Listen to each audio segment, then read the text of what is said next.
Disclaimer: it's inspired by reality, shaped by imagination. What happens when Nicolas Cage, known for his fiery intensity and unpredictable honesty, sits across from Joy Behar on The View? And the topic is whether Joe Biden helped or hurt America's global image. What unfolds is one of the most charged, unforgettable moments daytime television has ever seen. It began like any other episode: bright lights, polite smiles, and a hot political question tossed into the mix. But the moment Joy challenged Cage's belief that President Biden restored America's credibility abroad, the air in the studio shifted. Cage leaned forward, eyes sharp, his voice low but steady. Joy didn't flinch. She pushed back harder, questioning his Hollywood optimism and calling it out of touch with the real world. The audience felt it, the slow burn before an explosion. Whoopi tried to smooth things over, but the tension only grew. Each sentence cut deeper, each interruption louder, until the conversation turned personal. Cage defended Biden's global leadership with the conviction of someone who had seen the cost of cynicism. Joy, unrelenting, accused him of blind loyalty. By the time the segment neared the end, tempers had reached a breaking point, and in a moment no one saw coming, Nicolas Cage stood up, removed his mic, and walked off the set, leaving stunned silence in his wake. What followed wasn't just television. It was a cultural moment America couldn't stop replaying. The studio lights glowed warm as The View opened its Friday broadcast. The crowd buzzed louder than usual. Joy Behar smiled her signature sly smile, flipping through her cue cards, while Nicolas Cage sat at the table in his dark suit and silver tie, fingers steepled, eyes alert. He looked relaxed, but not casual. There was an undercurrent of tension, like a match waiting for a spark. Whoopi Goldberg kicked things off. So, today we're talking global image, how the world sees America, especially under President Biden. Nicholas, I know you've got some strong thoughts on this. Cage chuckled softly. Well, I think America's been through a long stretch of chaos, but from what I've seen traveling abroad for work, there's been a real shift. There's respect again. You might not love everything Biden does, but I think he's steadied the ship. Joy leaned back in her chair, her tone playful but pointed. Steadied the ship, maybe, but some would say it's sinking slower, not sailing smoother. The audience gave a nervous laugh. Cage's smile flickered. That's one way to see it, Joy, but I think people forget. After 4 years of volatility, calm leadership matters. Joy didn't miss a beat. Calm leadership's great, sure, but calm doesn't fix inflation, doesn't stop wars, and doesn't win hearts overseas. The guy trips on stairs more than he takes a stand. A few chuckles from the audience rippled across the set. Cage turned slightly, eyes narrowing, but still composed. He's human. I'll take a man who stumbles on stairs over one who stumbles on democracy any day. That line earned applause. Half the audience clapped. The other half stayed quiet. Sonny Hostin jumped in, sensing the growing friction. It's interesting, though. We talk about America's global image, but isn't it also about how divided we are inside? Maybe the world's judging that more than our leaders. Cage nodded. Exactly. And I think Biden's trying to mend that, showing decency and restraint. Those things send a signal. Joy tilted her head, eyebrow raised. A signal, sure. But to who? The world's not watching our manners, they're watching our power, and right now I'm not sure they see much of it. The audience reacted, some murmuring, some gasping. Whoopi leaned forward, trying to bring balance. Joy, are you saying you'd rather America look tough than empathetic? Joy shrugged. I'm saying we can look strong without being rude, but I don't think being polite makes dictators respect us more. You can't smile your way through global politics. Cage leaned in now, voice measured but intense. You know, Joy, I didn't come here to talk from a bubble. I came because I care about this country, and because I've seen what happens when we lose sight of empathy. The studio audience, now fully engaged, leaned in. A woman in the second row clutched her purse tighter. A man whispered, "Oh, he's getting serious." Joy crossed her arms. "And I'm saying empathy's nice, but the world doesn't care how nice we are if we can't get our act together." The two locked eyes. Neither blinked. Whoopi finally broke the silence. All right, hold that taut," she said, trying to keep things from boiling over. "We're going to take a quick breath, and when we come back, we'll talk about whether empathy really makes America stronger or just softer." The audience cheered, unsure whose side they were on. Camera zoomed out as Joy sipped her coffee. Cage stared straight ahead, and the tension between them filled the air like static before a storm.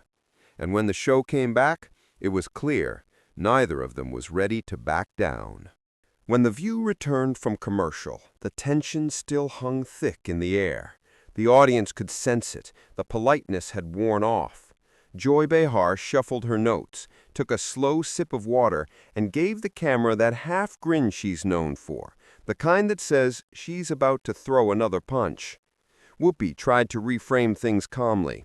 "Okay," she said, smiling lightly. "So before the break, Nicholas and Joy were spirited, to say the least. Let's dig deeper. Should America's global image come from empathy and stability, or strength and assertiveness?" Cage leaned forward, elbows on the table. "It's not either or, Whoopi. The two can coexist. Strength without empathy turns into arrogance, and empathy without strength turns into naivete. Biden's trying to balance that, even if he doesn't always nail it." Joy jumped right in. "Balance or confusion? I mean, you can't keep sending mixed messages to the world and expect everyone to trust you. One day it's unity, the next day it's division." Cage nodded slowly, as if weighing his next words. "That division didn't start with Biden, Joy. He inherited it. What he's done is lower the temperature, something this country desperately needed." Joy smirked. "Lower the temperature or put everyone to sleep? Because the only people I see cheering are the ones who don't feel the cost of things right now." That got a few murmurs from the audience. One woman even clapped. Cage turned to face Joy directly now, voice steady but cutting. "You're talking about cost. I'm talking about credibility. The world stopped laughing at us. That matters." Joy's tone sharpened. "Or they stopped paying attention, Nick, which is worse." The studio reacted instantly, a mix of gasps and awkward laughs. Whoopi raised her eyebrows. "Wow, Joy, you're not holding back today." Joy leaned back with a shrug. "Hey, I'm just saying what a lot of Americans feel. We're tired of hearing how respected we are, while our economy, our borders, and our reputation at home are in shambles." Cage didn't hesitate. "You think chaos makes us respected? We tried that already. It almost broke us. Now we've got diplomacy back on the table, alliances rebuilt. That's progress, whether it makes good headlines or not." Sonny Hostin jumped in, trying to soften the edges. "I think there's truth in both points. But Nicholas, do you feel the administration's been strong enough on human rights globally? Some people feel America's moral authority is still shaky." Cage nodded. "That's fair. I don't think it's perfect, but you can't rebuild trust overnight. We're planting seeds again after years of scorched earth." Joy interjected. "Seeds or excuses? Because from where I'm sitting, that scorched earth line has become a get-out-of-jail-free card for every shortcoming." The audience let out a low, "Ooh." Sarah Haynes covered her mouth, half laughing. "Joy, you're brutal today." Cage didn't smile. "It's not an excuse. It's reality. You can't undo chaos by snapping your fingers. You restore credibility by showing consistency. And Biden's done that. He's shown the world America can still act like an adult." Joy's tone turned biting. "An adult who forgets where he left his keys?" The crowd gasped again, half laughing, half groaning. Whoopi visibly winced. "Joy!" Cage's jaw tightened. He let out a slow breath before responding. "That's cheap, Joy. You're better than that. We're talking about leadership, not late-night punchlines." For the first time, Joy seemed momentarily caught off guard, but she recovered quickly, eyes glinting. "I'm talking about perception, Nicholas. Like it or not, perception is power. If people think our leader looks weak, that matters." Cage leaned in. his voice quieter but heavier. Weak? You call rebuilding NATO weak? Standing with allies weak? That's strength, the kind that doesn't need to scream. The room was still now. Even the audience wasn't sure whether to clap. Sonny looked between them. It's interesting, though, because maybe both sides have a point. America's image has improved in diplomacy, but we're still fighting to regain our footing domestically. Joy nodded slightly. Exactly. We're projecting calm, but we're struggling at home. That disconnect is what I'm calling out. Cage folded his hands. And I'm saying the struggle at home doesn't mean the world stopped respecting us. I've worked in countries where people still look at America as a symbol of possibility. That still means something. Joy softened for just a moment. Maybe it does, but do you really believe we're heading the right way? Cage looked thoughtful, his tone gentler now. I believe we're trying, and that matters more than pretending we've got it all figured out.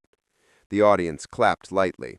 Whoopi smiled. Well, that's something we can all agree on. Trying beats tearing down. But as the camera zoomed in, Joy's eyes narrowed again. Trying's great, but at some point, you need results.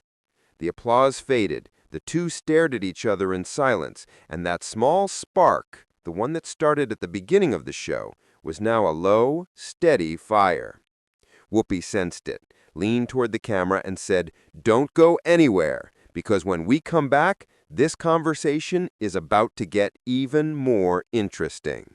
The lights dimmed slightly as the show cut to commercial, leaving the air electric and unpredictable, because everyone knew, when they returned, the gloves were coming off. When The View came back from break, the mood had changed. The audience was quieter now, waiting. The music faded, and the camera zoomed in on Nicolas Cage and Joy Behar, two people sitting less than 2 feet apart, but miles away in mood. Whoopi, sensing the tension, opened gently. Before we jump back in, I just want to remind everyone we're all friends here. Sometimes debate gets heated, but it's what this show's about. Joy nodded, smiling tightly. Of course! I love a good debate, especially when people can handle it. The audience chuckled, unsure whether to laugh or brace themselves. Cage smiled faintly, but didn't take the bait. I can handle the debate, Joy. What I can handle is people acting like caring about the world makes you naive. Joy's smirk faded slightly. No one's saying caring is naive. I'm saying realism matters. You can't fix the world with speeches about unity. Cage's tone deepened. You fix it by trying, by showing people that democracy still stands for something. I've been to countries where journalists are jailed, where people whisper about freedom like it's a myth. When I come back home, I still see hope here. That's worth defending. The studio fell quiet for a moment. The sincerity in his voice cut through the tension. Joy looked at him differently now. Not combatively, but with the curiosity of someone who hadn't expected vulnerability. You really believe that? She asked softly. I do, he said simply. Because I've seen the opposite. I was in Eastern Europe filming a movie once. Met this young journalist, barely 20, risking everything to report on corruption. When she asked me what America was like, she didn't ask about Hollywood or fame. She asked if it was true that people here could speak freely. I told her yes, and she said, then America is still the dream. The crowd applauded quietly, more out of respect and excitement. Cage continued, his voice steady but emotional. That's what I mean by global image. We're not perfect, but the world still looks at us as proof that good people can argue without burning everything down. That's strength. Joy leaned forward, elbows on the table, eyes searching his. But don't you think we've lost some of that? The yelling, the partisanship, the way people treat politics like sport, it's all poisoned the well. Cage nodded. It has. But we don't get it back by mocking the people trying to fix it. A small gasp came from the audience. Joy blinked, taken aback. You think that's what I'm doing? He hesitated. I think sometimes sarcasm can drown sincerity, and I think that's dangerous. Because it makes everyone afraid to care. That landed. You could almost hear the weight of it. Joy took a breath. Look, Nicholas, I get what you're saying. I grew up in a different time. Back then, America did feel like an example to the world. But now, we've seen too much. You start to wonder if the dream was ever real. Cage's tone softened. I think that's exactly why we need to fight for it. You can't just hand cynicism the keys and say, drive. Sunny Hostin jumped in, her voice calm but thoughtful. There's something powerful in that, because both of you are talking about the same thing, just from different angles. One's hope, one's disillusionment. Maybe they both belong in this conversation.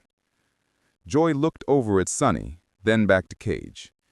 Maybe, but I don't like being told I'm cynical just because I've seen the cracks. Cage leaned back, nodding slowly. Fair. But sometimes, cracks let the light in. The audience gasped softly, and then applause. A standing ovation from a few in the back. Joy smiled in spite of herself. All right, you got me there. That was poetic. Wasn't trying to be, just honest. The moment lingered, a rare stillness on the view. Even Whoopi sat quiet, giving space for the gravity of what had just been said. Joy, though, wasn't done. But if we're being honest, America has lost credibility abroad. You can't just say it's better now because you want it to be. Cage nodded, the fire returning to his eyes. And you can't just dismiss progress because it's not perfect. We've come back from darker moments before. You think the world doesn't see that resilience? They do. They always have.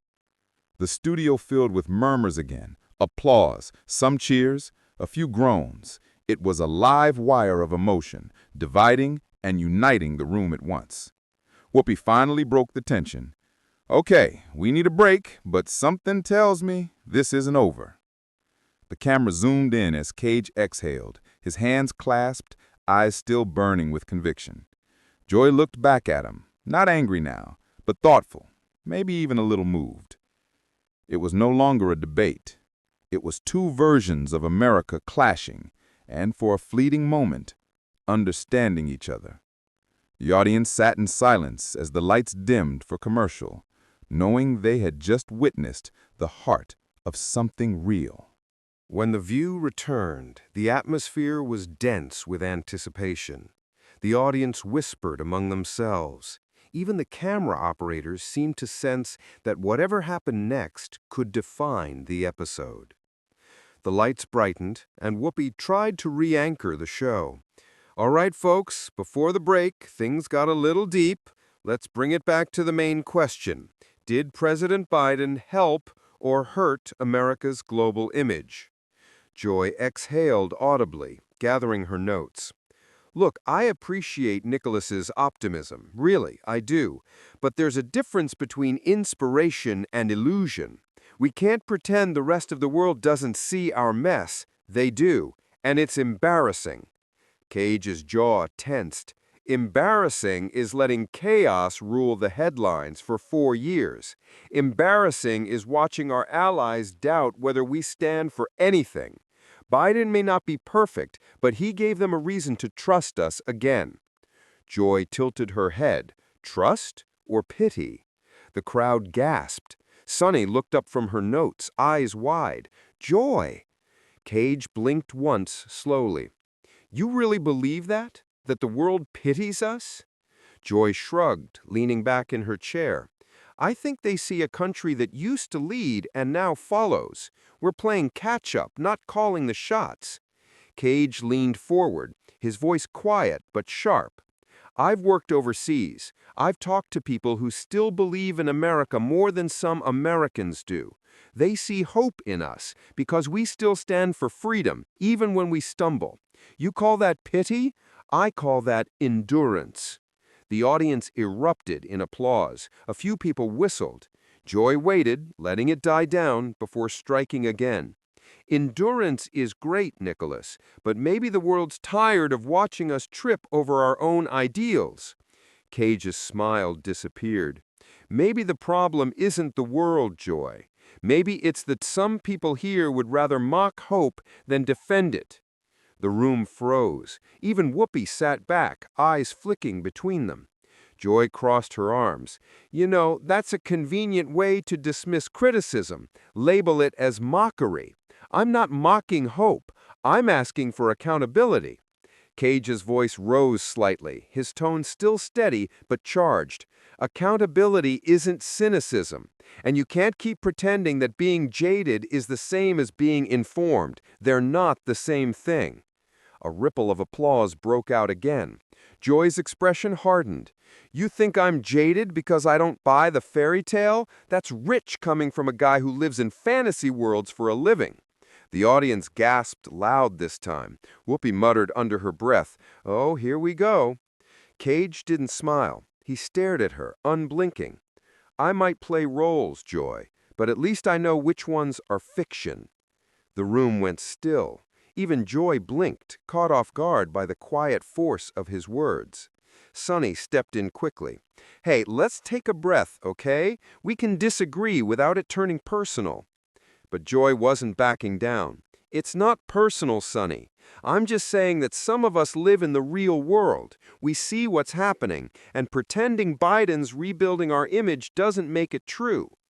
Cage sat back, rubbing his temples for a moment. Then he looked up, his tone lower, but more intense. You know what the real world looks like, Joy? It's a Ukrainian mother I met in Poland last year, holding her child and saying she's alive because America sent help. That's not pretense. That's reality. That's what leadership means. A hush fell. The audience was silent, eyes fixed on him.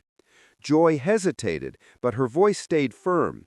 And what about the Americans struggling right here, the ones who feel forgotten while we try to play hero overseas? Cage nodded slowly. That's fair. But helping others doesn't mean forgetting ourselves. It means remembering what made this country worth believing in. We don't get stronger by closing our eyes to suffering.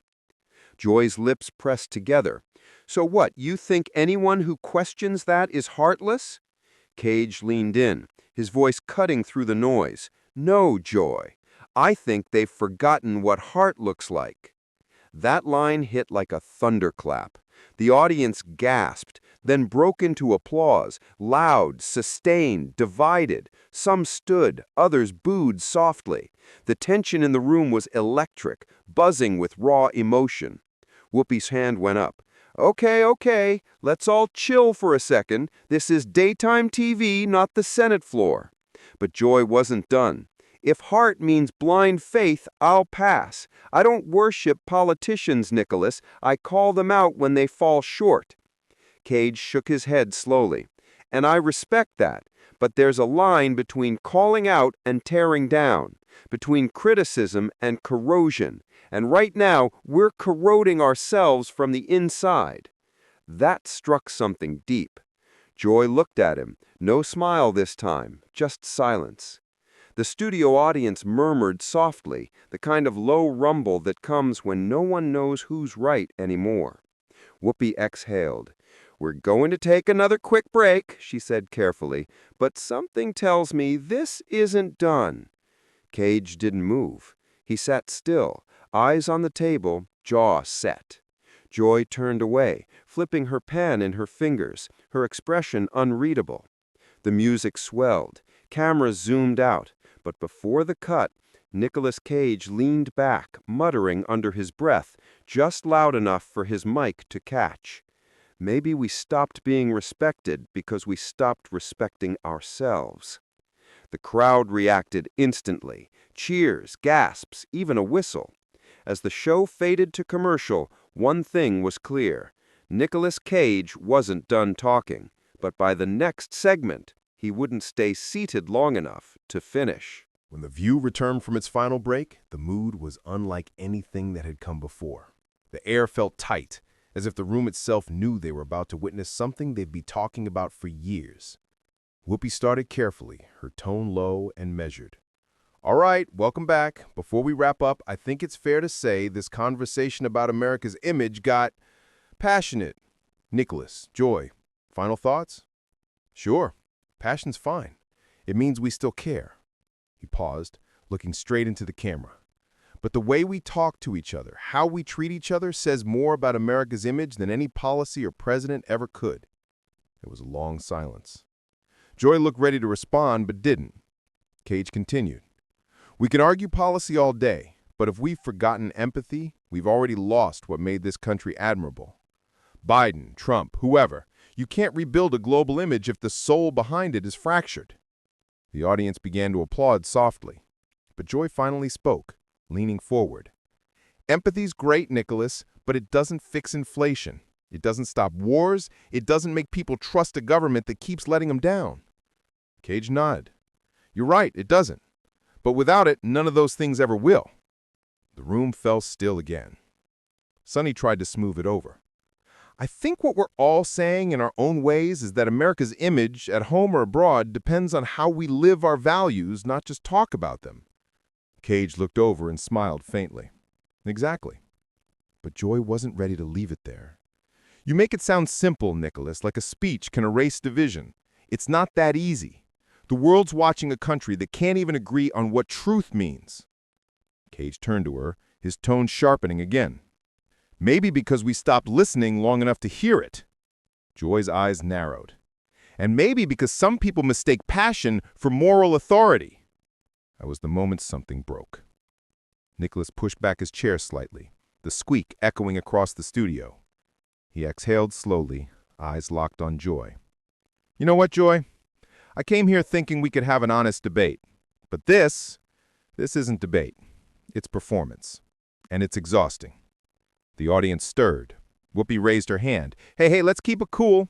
But Nicholas wasn't stopping. Every time someone talks about faith in this country, faith in decency, in leadership, in each other, it gets laughed off like it's naive. Maybe that's why the world stopped believing in us, because we stopped believing in ourselves. The applause came quick and loud, cutting through the tension. Joy tried to interject. Nicholas, I'm not laughing at faith. He shook his head. You are, Joy. Maybe not at religion, but at the idea that America can still mean something good. You're too smart not to know how much that matters. Whoopi leaned in. All right, Nicholas, maybe we take it down a notch. But Nicholas stood up. His chair rolled back slowly, hitting the backdrop with a quiet thud. He looked around the set, the lights, the cameras, the audience, and then down the table one last time. You can talk all you want about policies, polls, and politics, but until we stop treating patriotism like a punchline, no president's going to save us. The studio was silent. Even the crew froze. Joy's voice softened for the first time that morning. Nicholas, this is the view. We debate because we care, because we're trying to find answers. He gave her a long look, part disappointment, part sadness. Then start listening for them. He turned toward the crowd, lifted a small wave, and quietly added, Thanks for having me. With that, Nicolas Cage walked off the set. The audience didn't know how to react at first. A few clapped hesitantly, others murmured. The camera tried to follow him but quickly cut back to the table, where the host sat in uneasy silence. Joy sighed, rubbing her forehead. Well, that happened. Whoopi exhaled, half smiling. Yeah, that did indeed happen. She turned to the camera. You can say what you want about Nicolas Cage, but he's got heart, and that's something this country could use a little more of. Sonny nodded quietly. He's right about one thing. We have to start believing in each other again. Anna added, because if we don't, the rest of the world never will. The camera lingered on Joy for a moment.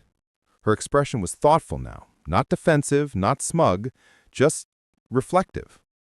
As the theme music started and the credits rolled, she looked toward the empty chair where Nicholas had sat and muttered softly, Maybe he's not wrong.